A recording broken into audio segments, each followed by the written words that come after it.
দীর্ঘ 15 বছর পর প্রকাশ্যে এমন জনসভা করতে পেরে উচ্ছ্বসিত নারায়ণগঞ্জের জামায়াতে ইসলামীর কর্মী সমর্থকরা।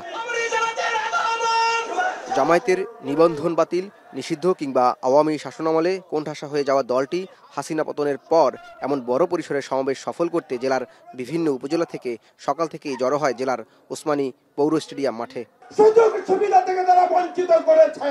সমাবেশে যোগ দেয়া কেন্দ্রীয় নেতারা বলেন, বিচার ও সংস্কার ছাড়া নির্বাচনের জন্য কেউ জীবন দেয়নি, সংস্কারের পরেই নির্বাচন হবে। 2024 সালে নির্বাচন হয়েছিল দাবি নির্বাচন। আমরা সংস্কার ছাড়া এই ধরনের কোন বাজে নির্বাচন এই দেশের জনগণ চায় না। আমরা রাজপথ ছাড়ি নাই, আমরা মানুষের অধিকার নিয়ে আমরা কথা বলেছি।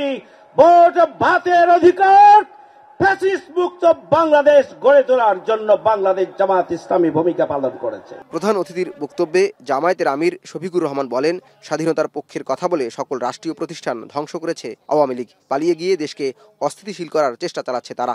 পালিয়ে যাওয়ার পরে জনগণ ধারণা করেছিল এরা 15.5 বছর আমাদেরকে বড় জ্বালাতন করেছে, এখন তারা পালিয়ে গেছে, আমরা এখন স্বস্তির নিঃশ্বাস ফেলতে পারবো।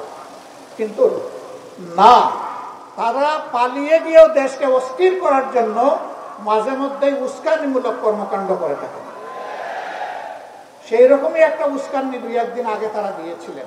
এ সময় বিভিন্ন জায়গায় চাঁদাবাজি হচ্ছে অভিযোগ তুলে তিনি বলেন, চাঁদাবাজি বন্ধ না হলে শহীদদের সাথে বিশ্বাসঘাতকতা হবে। চাঁদাবাজি বন্ধ করতে তরুণ সমাজ আবারও যুদ্ধে নামবে বলে হুঁশিয়ারি দেন তিনি। রাজনীতির ধান্দা, গদিতে কিভাবে যাব এবং কিভাবে থাকব। এখন গদিতে আছি, মেরে কুটে অবৈধভাবে কালো টাকা এবং পেশি শক্তির বিনিময়ে আগামীতে কিভাবে আবার ক্ষমতায় আসবো, রাজনীতির এইটা ধান্দায় পরিণত হয়েছে। জামায়াতে ইসলামী এই ধান্দাকে ঘৃণা করে এই সম্মান এবং ভালোবাসার ভিত্তিতে একটা দেশ আমরা গড়ে তুলতে চাই, যেই দেশে আদৌ কোনো বৈষম্য থাকবে না। আগামীতে সমৃদ্ধশালী দেশ গড়তে শিক্ষা, কৃষি ও শিল্প খাত পুনর্গঠনের পাশাপাশি সাম্প্রদায়িক সম্প্রীতির বাংলাদেশ নির্মাণের কথা জানায় নেতারা। বাংলাদেশ জামায়াত ইসলামী।